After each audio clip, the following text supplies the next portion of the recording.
like, you know what, I've honed my craft, I want to open my own studio. And what I've realized, a lot of people have since asked me, like, why don't you open just a black salon and train other black nail artists? And in my opinion, as a black nail artist. Hello people, I'm Kenya and you're watching Polished. Today we are at Sargent Creative Studios and I'm with Mrs. Malcolm. Hi. So we have Brooklyn-based nail artist Vanessa Claus here today to work her beautiful magic on some nails. Are you ready today? I am. Let's go.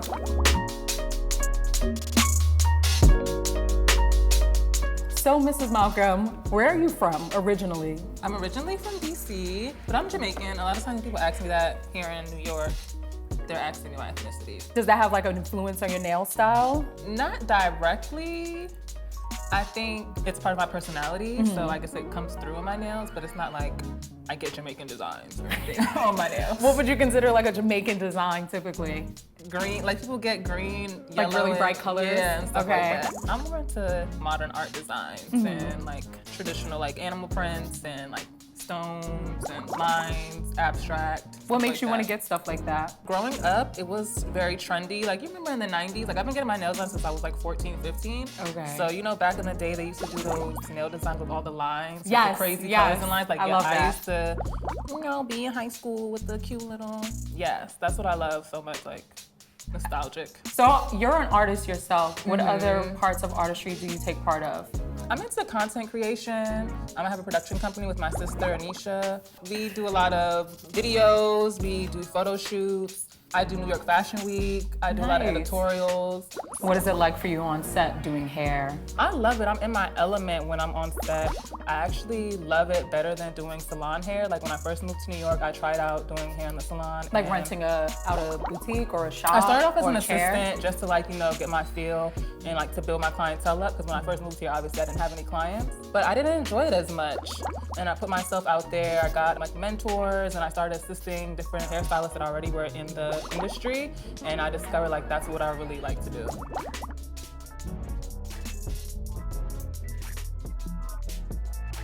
Does nails ever get in the way of you doing hair? Honey, sometimes it does, but I'm not giving it up. Like I find a workaround. Or sometimes, like if I go between like short, long. So if I have long nails at a certain time and I'm asked to do a certain style, I'm not even gonna lie. I'm like,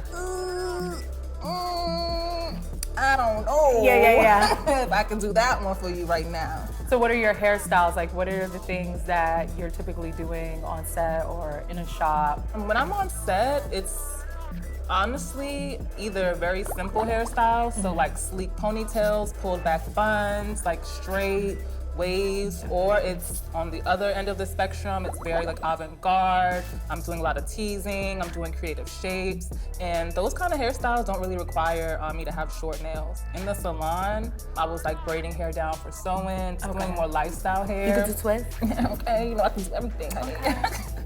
So like hairstyles like that are more tedious. Yeah. So my nails could get in the way of that sometimes, yeah. Are there any like challenges you face like while you're on set as a hairstylist or when you're in the shop in general?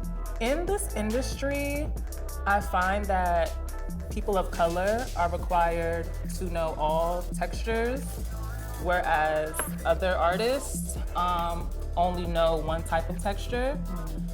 And with that being the case, we're not hired as often as they are, which I feel is kind of ironic because we know how to do all hair textures, but we aren't getting the same opportunities as other artists who only know how to do one hair texture. Do you ever feel like you're limiting yourself or like restricting yourself by being silent on issues like that? Or it's more like, you know, I'm just gonna be better next time for when the next opportunity comes to say something?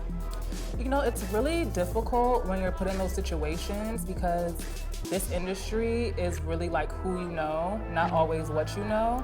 So it's really easy to get blackballed. It's really easy to get looked over or like seen as difficult to work with when you start addressing things on set.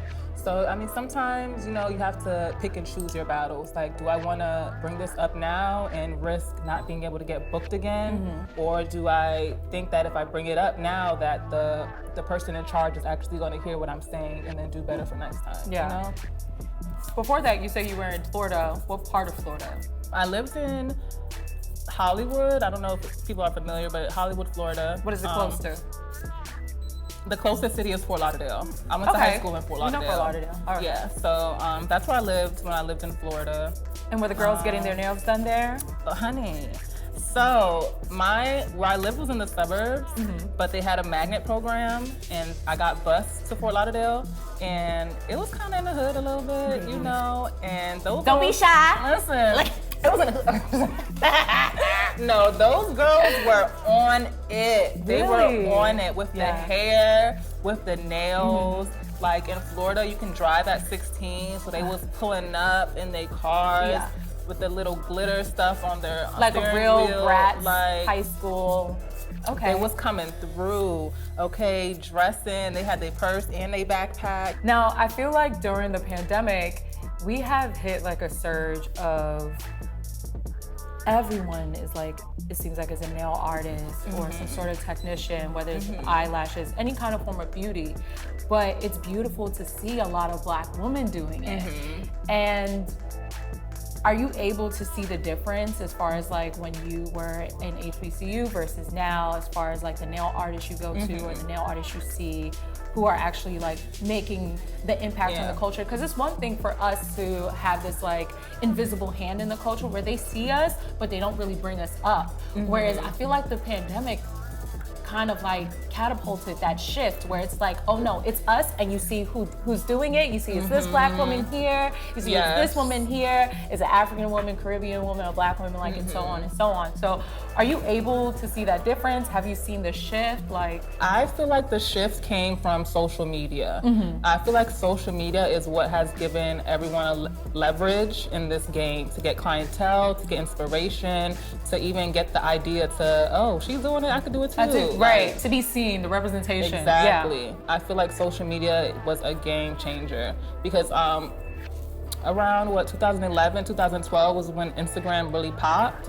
So before then, like we were in high school and stuff, we didn't really have that. So no one had the idea like, oh yeah, I could, if I want to do nails, I could do nails. If I want to do makeup, I could do makeup. Like it was this thing that you saw people doing, but it wasn't attainable. You didn't know how to go about doing it, you know? But with social media, if you want to be a nail tech, you could be a nail tech.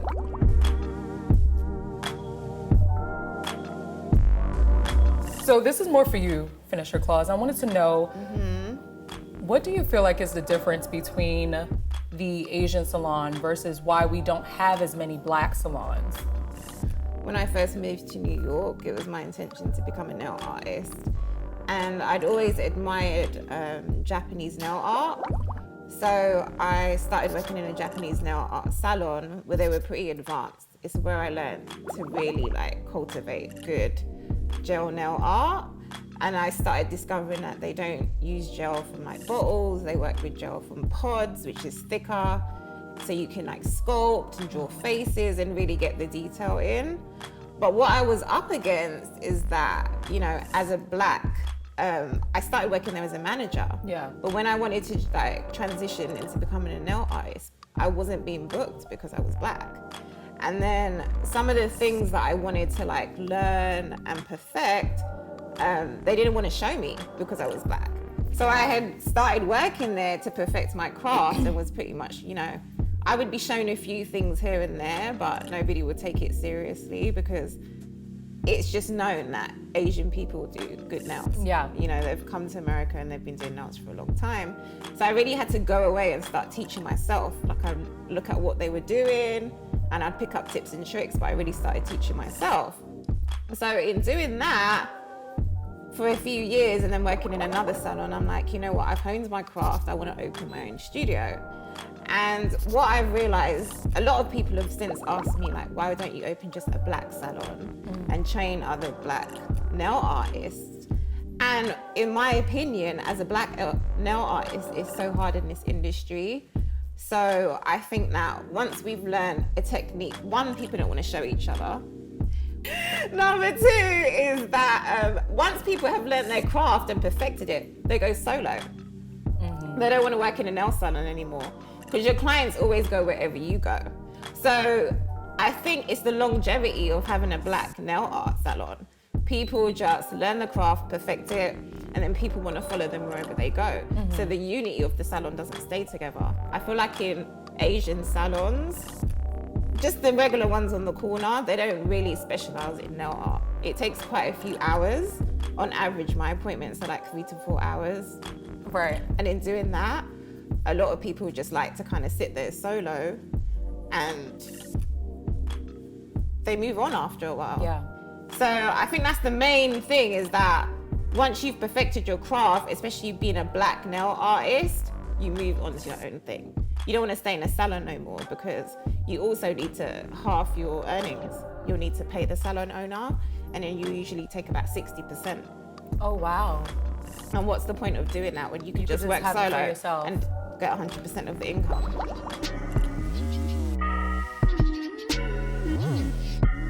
All right, Mrs. Malcolm, how are you feeling about your nails? I love them. Oh my gosh, they look so good. Woo! Vanessa Claus really did her thing today. What's your favorite part of the process? Yes, this design, this 3D design. Get into it. Like, Yes. okay. All right, guys. Well, I'm Ken, and you're watching Polish.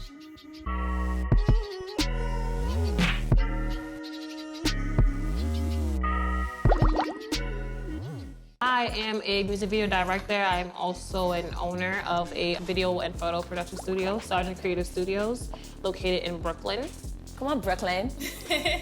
Yeah, so it's like a hub basically for photo.